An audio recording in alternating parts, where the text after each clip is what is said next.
Hoje voltamos às marcas para conhecer as estratégias que estão a ser seguidas pelos construtores automóveis no sentido de reduzir o impacto ambiental do mercado automóvel. São meus convidados Nuno Costa, diretor de Marketing e Relações Públicas da Porsche Ibérica, marca de luxo que tem vindo a apostar muito na mobilidade elétrica, e Miguel Pinto, diretor-geral da Polestar Portugal, uma marca 100% elétrica, detida pelos suecos da Volvo e os chineses da Geely, que chegou muito recentemente ao mercado português. Conto também com a habitual presença de Nuno Castelo Branco, diretor-geral do Stand Virtual.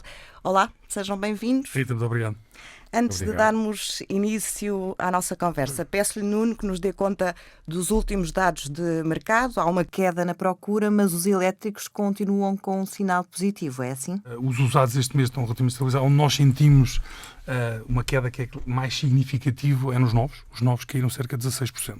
Mas também há uma queda nos usados, ainda que mais ligeira, é isso? Mais ligeira, já abordaremos, porque, como sabemos, temos falado aqui, o mercado como um todo tem uma grande dependência a nível nacional dos novos. O que acontece nos novos acaba por ter consequência nos usados. Ou seja, e nós, de facto, em abril há uma queda de cerca de 16% a nível dos carros novos, mas, acima de tudo, quando olhamos para o ano como agregado, ainda está estável. Ou seja, o mercado está mais ou menos 3% em relação ao ano anterior. Apesar que haveria uma expectativa de recuperarmos após a pandemia. Sabemos que temos a guerra, temos uma série de limitações em termos das fábricas e da produção, e esse é o tema. Ou seja, para quem nos ouve, o mercado de novos está a 41% abaixo face ao ano antes da pandemia de 2019. Em relação aos usados, aí sim, quando nós olhamos, e aqui temos os dados do IMT, são de março ainda, de qualquer das formas olhamos para esses números e mostram-nos que o mercado está relativamente estável naquilo que aconteceu em março, face ao ano passado e mesmo face a 2019.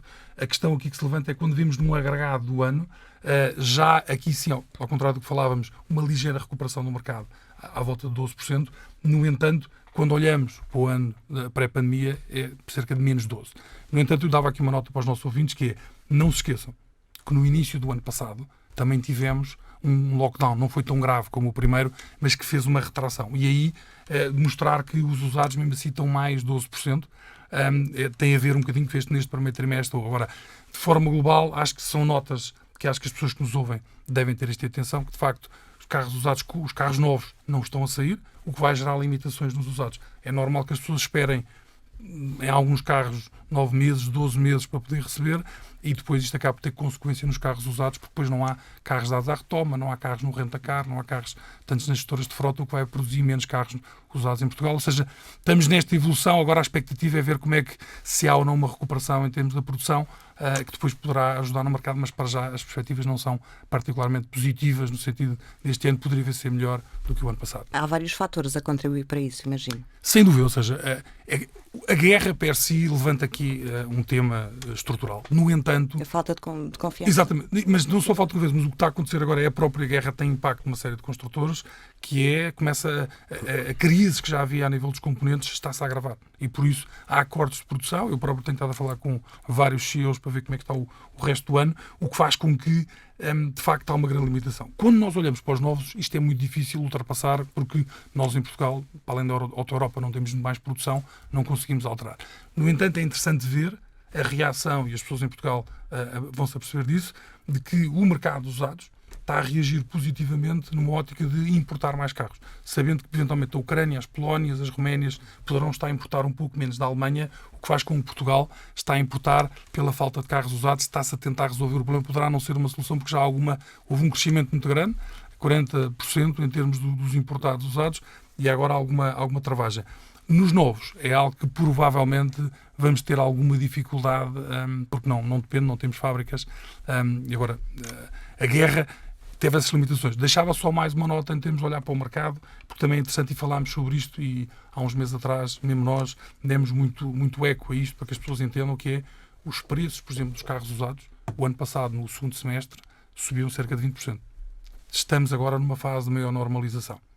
E na linha daquilo que a Rita comentava, ou seja, há alguma travagem do lado da procura, os preços também já subiram, há algum ajustamento entre a procura e a oferta, e neste momento a mensagem que há de mercado não há ainda uma redução porque há falta de produto, mas há uma estabilização dos preços usados, em particular, que são mais voláteis, como podemos imaginar.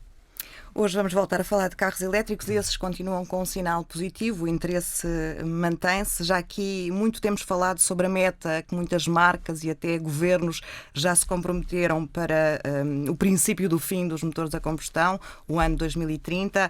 Em Portugal, a UVA, a Associação de Utilizadores de Veículos Elétricos, lançou muito recentemente uma petição pública na qual pede que a partir desse ano passem a existir restrições à venda de veículos com motores de combustão interna, para que depois em 2035 apenas seja permitida a venda de veículos 100% elétricos. Se por um lado a Polestar já só oferece carros elétricos, por outro a Porsche tem estado a fazer essa transição.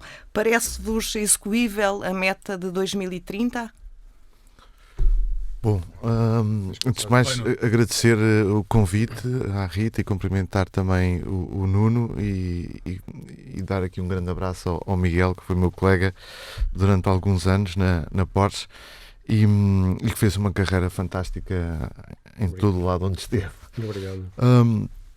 Para a Porsche, nós somos conhecidos um pouco como os petrolheads, não é? Portanto, a nossa essência realmente vem da competição, de sermos uma marca de automóveis de luxo, mas desportivos, e portanto não se trata nunca de decidir se será ou não execuível, trata-se de preconizar qual será o futuro.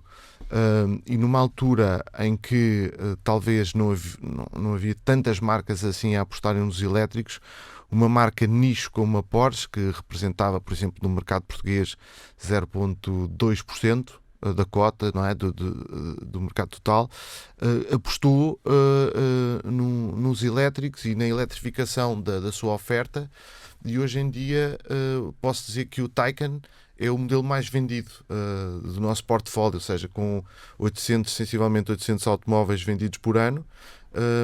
O Taycan representar o modelo mais vendido é bastante relevante, sendo que os híbridos dentro da nossa oferta são 60%, ou seja, se juntarmos tudo, o que vemos é que dentro da nossa oferta, que tem elétricos, híbridos, neste caso plug-in hybrids e automóveis de combustão, sobra um espaço cada vez mais limitado ou cada vez mais compartimentado para os automóveis a combustão, que são para nós a essência da marca, foram sempre, e para nós não nos parece razoável renegar este nosso ADN, digamos assim. O que achamos é que o futuro vai oferecer soluções de mobilidade que têm várias alternativas e que não passam apenas por automóveis elétricos, ou apenas por automóveis híbridos, ou apenas por automóveis a combustão. Vai ser uma oferta, nem sequer será tripartida, será com outras soluções de mobilidade. E achamos que aí claramente é que o mercado está a caminhar gradualmente e muito rapidamente para a eletrificação. E para isso não temos nenhum tipo de dúvidas e continuamos a apostar muito e fortemente na eletrificação da nossa oferta. Miguel Pinto. Do ponto de vista da Polestar, antes de mais queria também agradecer o convite e de certa forma saudar o Nuno e todos os intervenientes. Do ponto de vista da Polestar, sendo nós uma marca de carros elétricos, objetivamente já criamos um impacto positivo e provavelmente até 2030 vamos conseguir criar ainda mais, porque nós estamos comprometidos em criar automóveis sustentáveis, para dessa forma criar uma sociedade também ela mais sustentável. Até 2030 temos alguns objetivos, um deles é de criar uma viatura que vá desde o ponto zero da produção até chegar ao cliente com impacto zero para o clima. Se vamos conseguir, é um grande desafio, estamos comprometidos, se vamos conseguir, ainda temos algumas barreiras, estamos longe, estamos a criar alguns passos intermédios, do ponto de vista, por exemplo, de mapear e monitorizar os nossos fornecedores. Utilizamos a tecnologia blockchain para garantir que todos os componentes que nós montamos nos nossos carros estão numa perspectiva de sustentabilidade. Mas sem dúvida que é um grande desafio. Até 2030 temos esses objetivos e é para isso que estamos no mercado e é dessa forma que vamos continuar a estar. E que avaliação fazem da transição para a mobilidade elétrica que tem sido feita em Portugal? há uma corrente de crítica constante, que é todo o tema da infraestrutura e do ecossistema. E nós, na Porsche, dizíamos sempre Lisboa não é Oslo. Tínhamos sempre esta expressão, Lisboa não é Oslo. E isto quer dizer o quê? É que, por exemplo, na Noruega o mercado passou, só para dar uma perspectiva mais quantificada, de 300 Porsche para 3.000 ou 4.000. Agora este ano vão ser 4.000. E, portanto, é um mercado que cresceu exponencialmente. E nós já estávamos com esses números há muitos anos. Ou seja, essa transição é feita sobretudo pelo Estado, mas pela sociedade, e é um caminho que tem que ser percorrido. E muitas vezes esse caminho tem pedras e essas pedras têm que ser ultrapassadas. O que está a acontecer em Portugal é um processo de também do ecossistema estar totalmente a ser adaptado à nova realidade, e isso demora o seu tempo. Claro que gostaríamos que fôssemos como a Escandinávia, em que o processo era todo muito mais rápido e acelerado e havia muitos mais incentivos para a eletrificação. Hoje em dia, por exemplo, Nuno, tu sabes disso, na Noruega acho que apenas 5% dos automóveis são de combustão, quer dizer... 90% são carros 100% elétricos a serem vendidos. Exatamente, quer dizer, portanto está um mercado totalmente invertido e todo o ecossistema e toda a infraestrutura mudou totalmente. E também a mentalidade das pessoas adaptou-se muito rapidamente a esta permeabilidade. Ou seja, todos os nossos clientes, Miguel, tu se calhar não vais ter tanto isso porque os teus clientes procuram automóveis elétricos, certo. Mas todos os clientes da Porsche, numa fase inicial, diziam, mas qual é a autonomia? Qual é a autonomia? Essa era a preocupação. E nós punhamos sempre esta questão de quantas vezes é que você faz 300 km ou 400 km por dia. Sem dúvida. Quantas vezes num ano é que isso acontece? Sim, mas quando isso acontecer eu preciso ter uma solução. Mas essas soluções já existem. E, portanto, tudo o que nós pusermos como cidadãos, como consumidores e também como sociedade nessa alteração, nessa aceleração de processos, é que vai contribuir para essa mudança. O que achamos é que marcas como a Polestar, naturalmente a Porsche, ou como a Tesla, sobretudo a Tesla, que fez um caminho de pioneira dentro do mercado, estão a acelerar esse processo de navegação por mares nunca antes navegados. E isso é bastante interessante e está a acontecer em Portugal, curiosamente, de uma forma mais acelerada do que, por exemplo, do que em Espanha, onde nós vendemos mais Taycan, mais automóveis elétricos do que o mercado espanhol, comparativamente, não é, ao mercado total. Mas essa é só uma responsabilidade das marcas ou é mesmo importante que os governos apostem e que deem incentivos?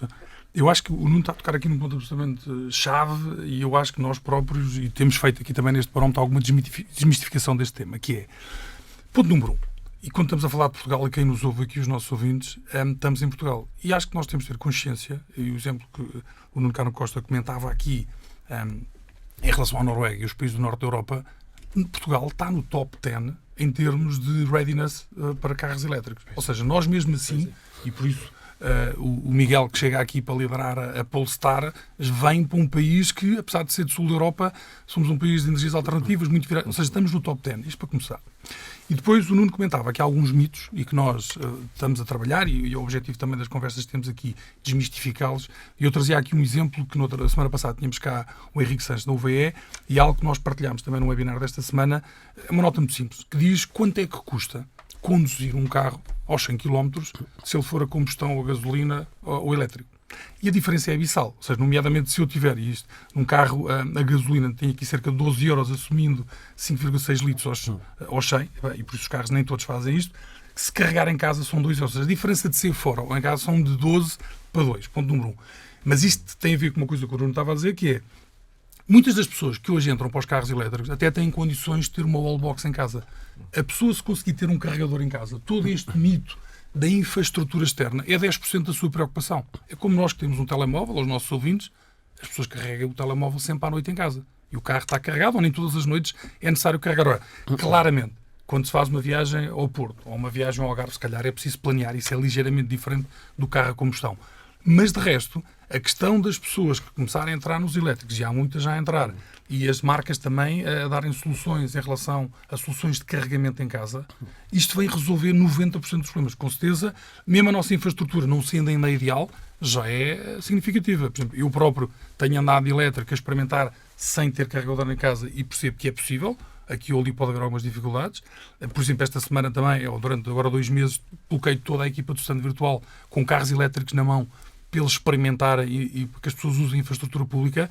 A verdade é que, como não dizia bem, já tive alguns testes de carros que fomos experimentá-los à Espanha e há uma dificuldade em termos de carregamento, mesmo assim comparativamente com Portugal. Ou seja, estes mitos são importantes. Ou seja, as pessoas não fazem 300 km por dia, raramente. Quando fazem, de facto, têm que planear. Ponto número 2. As pessoas, quando começarem a pensar que é possível e quem adere a este tipo de carros, de facto, ainda é um pouco mais caro, terem muitas vezes condições de ter um carregador em casa e isso vem resolver 90% do problema das pessoas, para não dizer que, no fim da linha, em termos de impacto económico para as pessoas, aos 100 km custa 2 euros no elétrico e custa sempre acima de 12 euros, por exemplo, num Já carro é a gasolina. vantajoso. Já é vantajoso. Miguel, nesta linha da avaliação do percurso que tem sido feito em Portugal ao nível da transição energética e pensando no mercado automóvel, obviamente, sente que a evolução tem sido positiva, que avaliação é que faz e até que ponto é que as marcas têm mais responsabilidade do que o Estado? Eu acho que a transição tem sido feita de uma forma muito rápida, até, na minha opinião. Do ponto de vista da Polestar é por isso, quer dizer, eu não referi bem, somos um dos top 10 dos países no mundo com grande capacidade e com maior preparação para... Esse foi um critério para a Polestar vir para Portugal? Sem dúvida. E até em comparação com a Espanha, por exemplo, há uma expectativa muito grande daquilo que a Polestar pode fazer em Portugal versus aquilo que pode fazer em Espanha, sendo que até a Polestar Portugal é um satélite da Polestar Espanha, dadas as dimensões, mas até posso divulgar aqui, sem qualquer tipo de publicidade, que temos neste momento tantas manifestações de pedido de test drive no nosso website da Polestar Portugal, como em Espanha. Sendo que a população espanhola é 4 vezes superior à portuguesa. Portanto, isso é bem demonstrativo do apetite que o consumidor português tem pelos carros elétricos. E esse apetite vem, sem dúvida, da confiança que tem neste momento, porque existe infraestrutura, as pessoas estão dispostas a fazer essa mudança. Se tem que ser mais guiado pelas marcas, ou pela indústria, ou pelos governos, eu acho que tem que ser também um bocadinho a linha do que o Nuno disse. É um crescimento que é feito hand in hand, de mão dada, não é? Portanto, não há dúvida nenhuma que a indústria começa a mudar, a indústria é obrigada a mudar também, porque estamos todos envolvidos e comprometidos com mudar alguma coisa até 2030, e nesse sentido, sem dúvida que as autoridades e o governo têm peso, porque os subsídios interessam, as pessoas também, obviamente, mudam por uma questão económica, não é? Portanto, também o fator financeiro é muito importante para as pessoas poderem tomar essas decisões, e as marcas vão fazer o seu papel e vão estar aqui para acompanhar e para fazerem o seu papel também. Portanto, e agora deixa-me dar-te aqui uma nota que eu, por acaso, em preparação desta nossa conversa, fui ver, por interesse, em relação à Polestar, porque de facto a Polestar, para quem nos ouve aqui na rádio, é uma marca nova, que chega a Portugal, não é? Eu penso que quem nos ouve neste momento já é possível comprar o carro online ou mesmo ir ao stand virtual e gerar uma lead para poder comprar um Polestar. E eu fiz a seguinte análise. O mercado que nós usamos como maior referência na Europa, que eu considero mais dinâmico do setor automóvel, é a Inglaterra. E, por exemplo, fui ver no mês de maio o que é o ranking. E a Polestar não aparece nos 10 primeiros. Será relativamente normal, uma marca nova, não é? E que em primeiro lugar está o Cupra Born. Mas depois pedi à minha equipa, deem-me o ranking atualizado de como é que isto está em Portugal.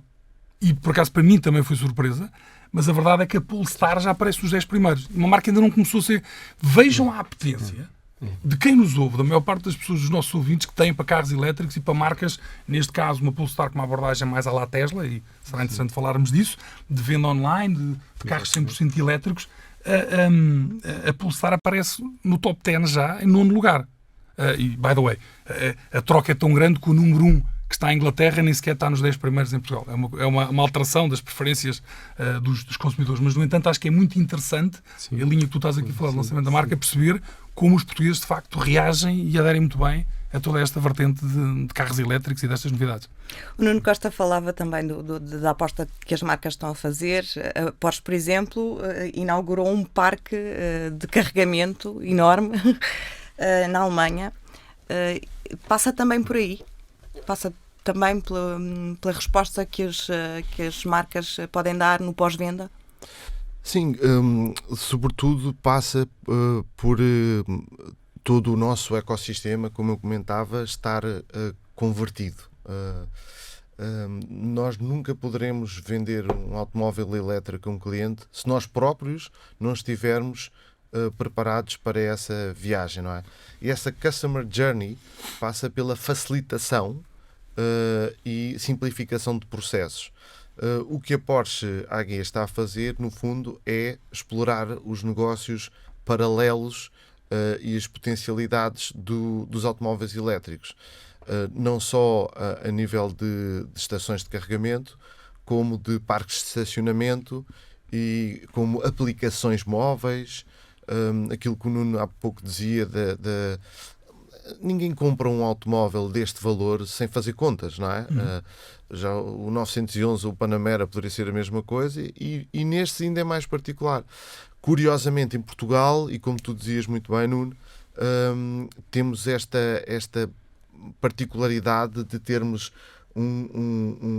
clientes que são early adopters e são quase os nossos navegantes desta nova era da eletrificação. Muitos dos nossos clientes ensinam-nos imensas coisas sobre a utilização, sobre a escolha, sobre a personalização dos automóveis. No outro dia falava, curiosamente, com um cliente que é fiscalista num escritório de advogados de bastante relevância em Lisboa, ou em Portugal. E ele analisou até o último cêntimo o custo de utilização do seu Taycan. Configurou o automóvel e explicava-me com todo o detalhe o custo por quilómetro. E eu fiquei fascinado, porque aquele argumentário que ele tinha era algo que eu poderia utilizar para evangelizar novos clientes, mas sobretudo a minha rede e a minha equipa de vendedores, não é? A nossa rede de concessionários precisa destes argumentos e nada mais sensível do que convertê-lo em valores, não é? E é muito interessante ver que os nossos próprios concessionários que têm apostado, por exemplo, nos turbochargers, nos carregadores de alta potência, qualquer coisa como 450 mil euros, que é uma pequena fortuna, não é? E, portanto, neste momento a nossa rede de concessionários já está preparada para receber clientes finais, inclusivamente poder comercializar, mas, sobretudo, vê-se uma capilarização de todo o país, não é? A este nível. Outro dia estava a fazer um estudo em que via... perguntavam-me onde é que temos, em termos de carregamento, a maior densidade, naturalmente, que é no litoral, é óbvio. Mas, em números absolutos, Portugal tem um carregador a cada 16 km. E isso é bastante relevante. Ou seja, podem-me dizer, perdoem-me os habitantes de Foz de Algodas, se não é bem assim. Mas, objetivamente, essa capilarização chega a esta malha que nos parece bastante interessante, não é? Miguel, está de acordo com o Nuno, imagino, relativamente a esta matéria? Sem dúvida, sem dúvida. Para nós há aqui algumas diferenças, eu não tocou aqui em alguns pontos interessantes, mas há aqui algumas diferenças, pelo menos em termos de estrutura de concessionários. A nossa rede, nós funcionamos de uma forma um bocadinho diferente, e até o Nuno também já... Acho que é um ponto interessantíssimo. Podemos falar um bocadinho nisso, sobre a venda direta, o sistema de agência, o após-venda. Mas voltando um bocadinho atrás e ao ponto, eu acho que a rede de carregadores neste momento em Portugal é ótima, mas é uma verdade. Quer dizer, nós temos excelentes vias de comunicação, temos carregadores em tudo que é sítio, bem preparados, bem montados, e portanto o consumidor desde aí tem razões para estar confiante e para poder utilizar o carro elétrico sem nenhum problema. Ao mesmo tempo, como não dizia, estes early adopters que partilhamos, estes clientes que partilhamos, é gente que sabe precisamente o que está a fazer quando está a mudar. E quantificam tudo aquilo que fazem e têm uma informação muitíssimo palpável e tangível. Portanto, sabem rigorosamente aquilo que estão a fazer. E as marcas de luxo têm mais responsabilidade em depois dar resposta no tal pós-venda de que falava? E sem dúvida nenhuma. Eu acho que... Quando se compra um carro exigência. com um preço bastante elevado... Pois. Sim, sem dúvida. A exigência é enorme, não é? Seja na Porsche, a Polestar também pretende posicionar-se ao lado da Porsche da melhor forma possível e não há dúvida nenhuma que para nós a assistência à pós-venda é fundamental.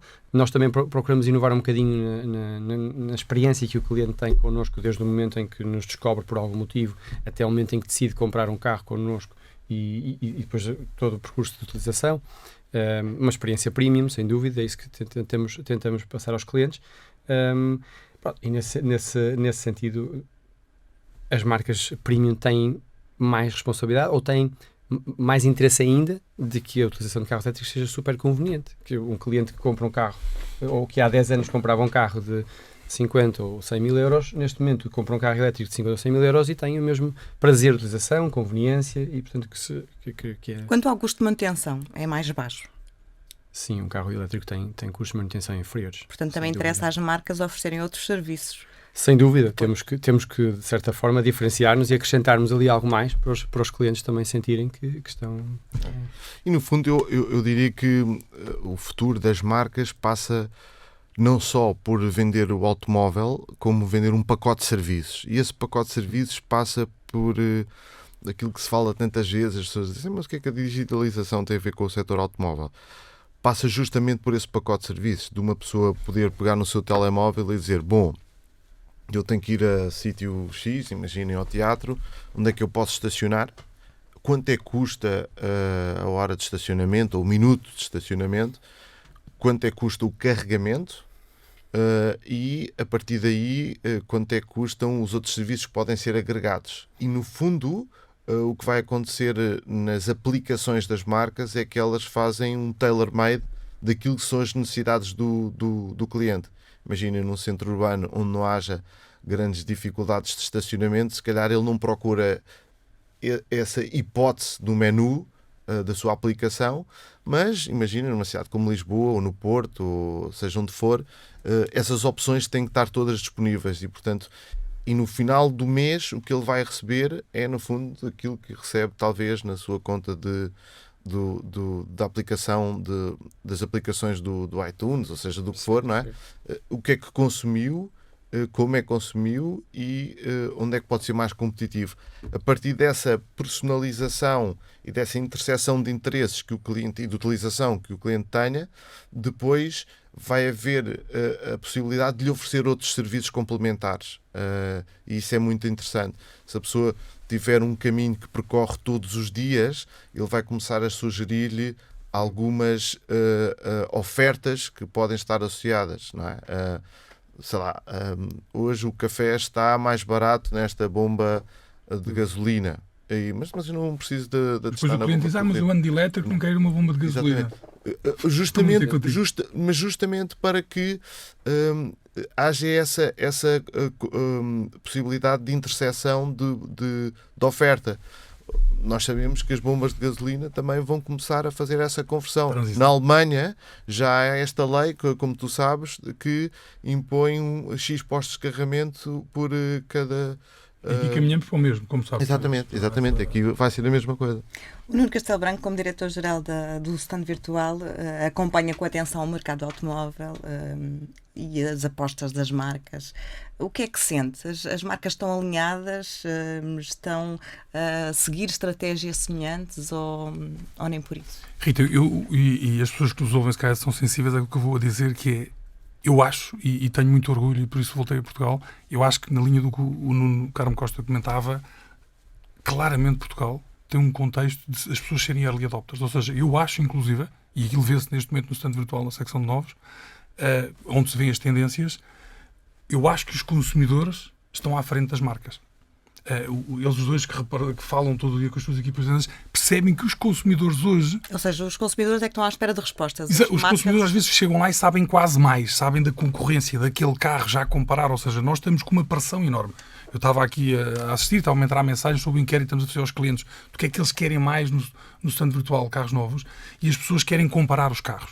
As pessoas querem comparar autonomias, ou seja, como o Nuno comentava aqui muito bem, eu acho que nós estamos num momento de revolução do setor automóvel, em que uma coisa antigamente era vender um carro, quilómetros, performance, base. Hoje em dia, as pessoas que compram um carro elétrico, é um carro que tem uma componente muito mais tecnológica, é um gadget. As pessoas, antes de o comprarem, fazem toda a avaliação. Como alguém hoje em dia, muitas vezes, compra tecnologia, compra na internet, compara, tem comparadores. Os carros estão a caminhar para aqui. Nós vemos, a partir do momento em que lançámos o stand virtual de carros novos, a utilização que é feita por parte dos consumidores é inacreditável.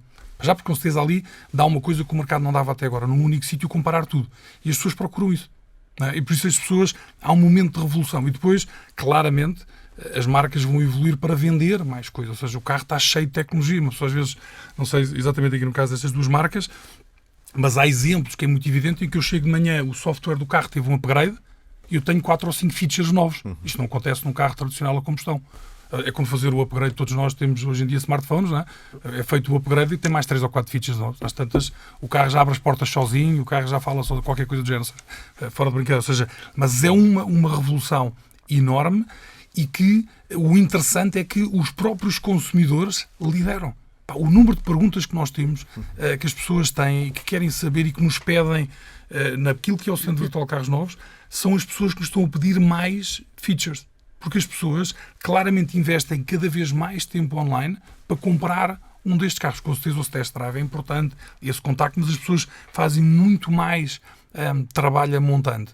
Eu gostava aqui uma nota do que quer o Miguel, quer o Nuno falaram, e mais uma vez, eu acho que com algum orgulho para quem nos ouve aqui, perceberem este tipo de coisa em relação a Portugal, que é, há uns anos atrás, Portugal, até face a outros países, um exemplo sempre que se foi dado é, por exemplo, a Via Verde. A Via Verde é uma inovação, uma coisa que Portugal usa. Há outros países que se vai aos Estados Unidos ou mesmo outros países da Europa e que têm que se quase usar diferentes gadgets e só mais tarde é que se uniformizou. A mesma coisa aconteceu com o multibanco. Ainda hoje, nos Estados Unidos, há bancos e eu não posso usar o meu cartão porque não faz parte daquela rede. A mesma coisa está a acontecer no caso dos carregadores. Nós, hoje em dia, se tiver um cartão da EDP, da Galp ou da Priu, eu em qualquer posto de carregamento ele funciona. E há algumas exceções que ainda estão a ser situações privadas que vão estar abertas. Ou seja, isto vem tornar uma facilidade, quando o Nuno às vezes falava, até comparativamente com outros países, não conta apenas o número de pontos de carregamento, mas em Portugal qualquer ponto de carregamento é multifornecedor de energia. O que faz com que a minha infraestrutura, se eu tiver um cartão de uma entidade A, B, C ou D, automaticamente está disponível em todos. E isto faz uma diferença gigantesca. Tem alguns temas, porque há uma entidade única, a MOBE, que gera aqui alguns processos para que as coisas estejam, mas a verdade é que isto, a prazo, tem um efeito de escala como tem o multibanco. Em qualquer sítio eu não estou preocupado se tenho que procurar o meu banco para levantar dinheiro, mas qualquer multibanco funciona. Ou seja, e isto é algo que é uma mentalidade interessante em Portugal e que nós estamos a aplicar aqui também esta vertente da infraestrutura elétrica. E eu dava só mais uma nota na pergunta que me faz, que é para ver como não só as marcas se adaptaram, porque todas as marcas neste momento têm soluções de elétricos. Os nossos, quem nos ouve aqui, não vê publicidade praticamente de marca nenhuma, a não ser de carros essencialmente elétricos, ou tem que ter sempre um elétrico ou alguma alternativa. Mas quando vemos, por exemplo, no mercado de novos, caiu cerca de 16%, claro que os carros elétricos, há pouco perguntava-me, também se ressentiram um pouco. Ou seja, face ao ano passado, apenas cresceram 9%. Mas quando olhamos para o agregado dos primeiros 4 meses, carros elétricos, 100% elétricos, não estamos a falar nem de híbridos, nem plug-ins, o mercado cresceu 88%. Ou seja, independentemente, vemos que o mercado de novos está 2%, está estagnado face ao anterior, mas os BEVs, que são os carros 100% elétricos, estão a crescer 88%. Ou seja, é uma tendência absolutamente inevitável e os consumidores estão a aderir e, felizmente, as marcas também, todas elas, estão despertas e as ofertas estão aí. O grande tema que está em cima da mesa, e estes dois senhores saberão melhor do que eu, é prazo de entrega. Não sei se eu hoje em dia quiser comprar um Polestar, que se calhar posso comprar 100% na internet, quantos meses é que eu tenho que esperar? Ou se o Nuno já vem com um carregamento de 1000 Polestars para que as pessoas possam comprar logo? O Polestar 2 vai começar a ser vendido esta semana. Entrega imediata ou não? Já agora, pegando aqui... Conseguimos assegurar entregas a partir dos meses de outubro. E porquê? Porque é que há este delay? Mais ou menos o nosso prazo de entrega seria sempre entre 3 a 4 meses. Seria sempre assim, porque nós funcionamos com um modelo de negócio também diferente, portanto, não temos concessionários, não temos estoque imobilizado aqui em Portugal, e, portanto, o nosso prazo de entrega será sempre entre 3 a 4 meses, dependendo um bocadinho... Mas há a produção à medida da procura? Ou... Pois, essa já é a segunda parte, e essa segunda parte é mais complicada. Assim, nós, de certa forma, estamos a passar um bocadinho ao lado da crise de semicondutores, não estamos muito afetados e tínhamos, no início deste ano, uma ideia de que estamos praticamente, íamos conseguir cumprir com os objetivos que tínhamos planeado. Mas, infelizmente, a política de Covid-0 na China fez com que, aqui há um mês atrás, a nossa fábrica na China parasse de produzir e, portanto, estivemos quase 3 semanas sem produzir. Isso, obviamente, tem um efeito. Portanto, aqui, concretamente para o mercado português, conseguimos entregar carros a partir de outubro, mas não vamos conseguir entregar tantos carros como tínhamos planeado entregar até dezembro. Portanto, esse é o impacto que temos. E oxalá, agora, para o próximo ano, a gente consiga não sofrer mais disrupções. E como é que está a ser com a Porsche? Bom, nós tínhamos uma perspectiva para este ano que iríamos ter um crescimento interessante de cerca de 12, 15%. Não fora agora este drama da guerra, não é? Na Ucrânia. E, portanto, o que se vê, aliás, o Nuno Castelo Branco comenta, temos tido a oportunidade várias vezes de falar nisso, ou seja, nós tornamos nas marcas automóveis em autênticos especialistas em gestão de crise, não é? Então, nos últimos anos, não é? Os últimos anos foram de crise assim, em crise. Ou seja, vamos de crise em crise. Nós tivemos uma performance ótima durante o Covid, ou seja, que eu avalio como ótima, tendo em conta todas as condicionantes e os constrangimentos que o mercado teve. Conseguimos inclusivamente crescer porque fomos muito agressivos numa altura em que as marcas não estavam a operar praticamente, ou seja, os concessionários não estavam abertos, mas nós, de forma remota, estávamos a conseguir trabalhar de uma forma bastante dinâmica e, se calhar, bastante próxima dos nossos clientes. E agora, com o tema da guerra, tivemos também, durante 3 semanas, as nossas fábricas fechadas, o que significa um prejuízo brutal, porque, como podem imaginar, uma fábrica deste calibre é algo que tem imensas variáveis, tanto de fornecimento como também de gestão de pessoal e como sequências logísticas absolutamente complexas. E também tivemos um tema que tem a ver com as matérias-primas, não é? E, objetivamente, em relação à Ucrânia, nós tivemos second tier e first tier, portanto, fornecedores de fornecedores que eu acho que tu referiste isto, Nuno, que forneciam cabelagens e que era muito complicado operar sem esses componentes. O que é que acontece? Nós, neste momento, para as diferentes gamas, temos diferentes prazos. É dizer, por exemplo, no Taycan, se calhar estamos a entregar em outubro, no 911, se calhar temos que esperar 1 ano. E o que faz com que ainda haja mais apetência para alguns dos modelos. Ou seja, há pessoas que dizem, mas eu quero. E que promove justamente aquilo que tu comentavas há pouco, que é os usados estão a crescer de procura de forma absurda e, sobretudo, a incrementar o valor de venda, não é? Portanto, torna-se o negócio ainda mais apetecível.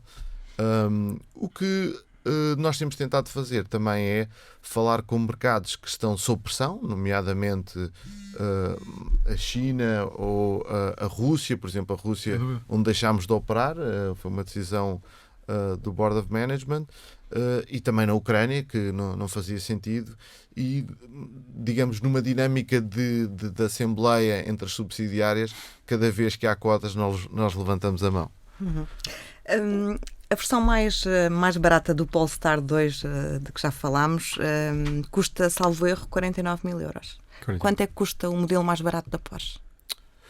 Bom, neste momento o Taycan base custa cerca de 85.000 euros. Mesmo assim, os clientes estão interessados, mas são exigentes, apesar de terem esse dinheiro para os que podem comprar, são exigentes, pelo menos pelo que percebi, que já disse o Sim, o que eu diria, eu digo sempre isto, né? Ninguém chega a comprar um Porsche se não tiver bom senso e ser, no mínimo, bem sucedido. E fazem contas. E fazem contas, naturalmente. E, portanto, eu fico... É muito... Até fazem mais contas que outros clientes. Exatamente. São clientes bastante racionais e analíticos. Miguel também sente isso. É muito interessante ver que a nossa idade média de cliente agora baixou para os 45 anos, justamente por causa do Taycan. Portanto, cerca de 30% dos nossos clientes são novos clientes, digamos agora, porque entraram na marca e antes não a conheciam. Isto também é um fenómeno bastante interessante na Porsche, que foi sempre uma marca com mais de 70 anos de história e foi sempre conhecida pelos seus automóveis desportivos. Agora ter esta franja nova de clientes que entrou na marca. E muitos dos clientes que já estavam na marca estão a fazer esta transição. Ou seja, temos clientes que estavam interessados em comprar um Panamera e que nós convidamos a experimentar um Taycan, e era justamente aquilo que tu dizias, Nuno, que a partir do momento em que há essa experimentação, as pessoas dizem, uau, não estava nada à espera disto. Eu imagino que com o Polestar também seja assim, ou seja, as pessoas não estão à espera deste tipo de performance num automóvel elétrico e depois fiquem bastante enamoradas, Sim, assim. eu acho que é interessante qualquer utilizador de um automóvel, entrando dentro de um carro elétrico, basta entrar no carro e a simplicidade de utilização, o facto de entrar, puxar a alavanca das velocidades para drive e conduzir sem... É uma experiência muito seamless, muito imperceptível, muito fácil de se utilizar. E depois também a performance, não é? Apesar de nós não estarmos ao nível da Porsche, por características, pelo menos para já, mas sim, sem dúvida que é um wow factor, as pessoas ficam sempre entusiasmadas e aderem muito facilmente. Depois o silêncio e a utilização, portanto o carro não faz barulho, é uma paz interior muito grande. Obviamente as pessoas preocupadas também com a sua pegada ecológica no seu cotidiano, obviamente que têm isso em consideração.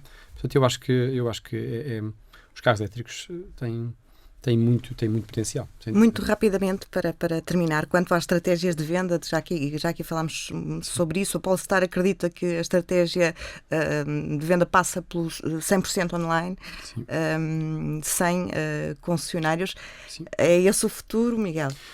Sim, de um ponto de vista da Polestar, muito rapidamente, nós não temos concessionários, vamos estar presentes fisicamente. Portanto, o nosso cliente experiencia connosco uma relação, nós chamamos phygital, portanto é uma mistura entre digital e física.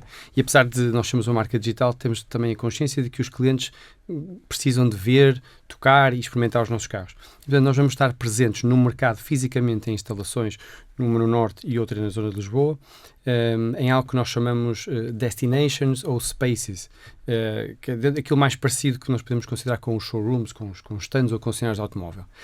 Vamos ter essa presença com parceiros, fundamentalmente com parceiros, e depois estamos presentes pela rede Volvo em termos de serviço, com mais de 30 postos espalhados pelo país. Mas sim, o nosso modelo de negócio é um modelo de negócio de agência, portanto,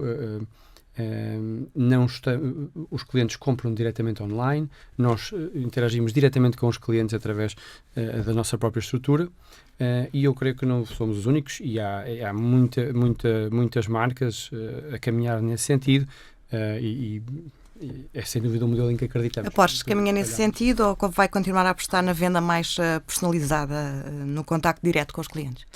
Nós o que observamos é que os clientes hoje em dia fazem uma grande parte do percurso de compra de forma digital.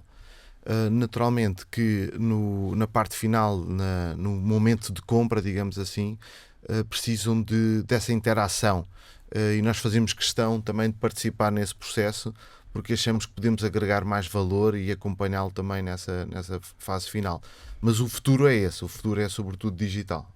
Nuno Castelo Branco, o stand virtual é isso mesmo, uma montra online, o futuro está ditado, é por aí, pelo online, que no futuro vai passar o comércio automóvel? É, sem dúvida, e eu antes aqui, como falávamos aqui com marcas novas, icónicas, como é o caso da Porsche, trazia isto aqui como fecho para as pessoas entenderem até a própria como o consumidor final se está a comportar. Ou seja, aquele exemplo que eu dava desta análise, que olhava para Portugal e dizia, vamos ver quem são os carros elétricos mais procurados no stand virtual, onde hoje em dia, à parte de novos, todos os meses vão lá mais de 300, 400 mil pessoas, o que dá um benchmark, um market research muito válido.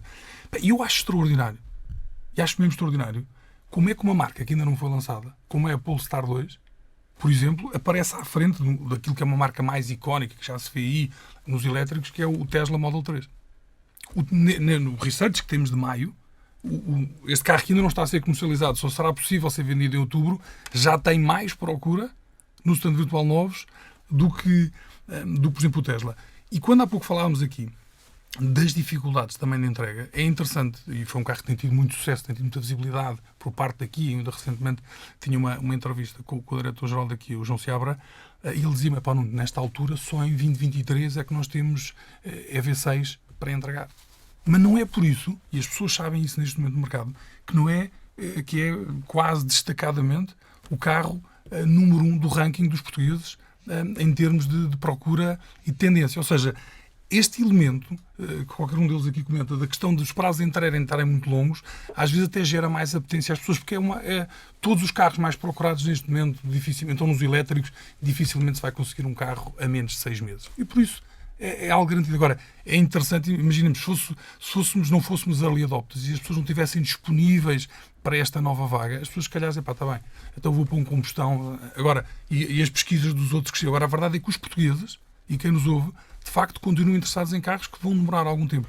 E por isso, eu acho que isto é um sinal mais do que evidente da revolução que falámos aqui há pouco, onde se já, particularmente nos usados sempre foi, e por isso o peso que o stand virtual tem no mercado, os mais de 2 milhões de visitas. O que está a ver agora isto está a chegar também de uma forma ainda mais séria aos novos. As pessoas querem navegar, querem comparar e, acima de tudo, querem ter esta lógica de poder ver em simultâneo e fazer como o Miguel comentava muito bem e o Nuno, as pessoas estão mais habituadas a uma experiência também mais física com a Porsche, mas a fazer esse caminho, ter muito de uma experiência digital antes de decidirem qual é o carro comprar, e é nesse sentido também o stand virtual e estamos aqui para ajudar. Obrigado. Chegamos ao fim de mais um Barómetro Automóvel. Muito obrigada aos três. Obrigado. Muito obrigado.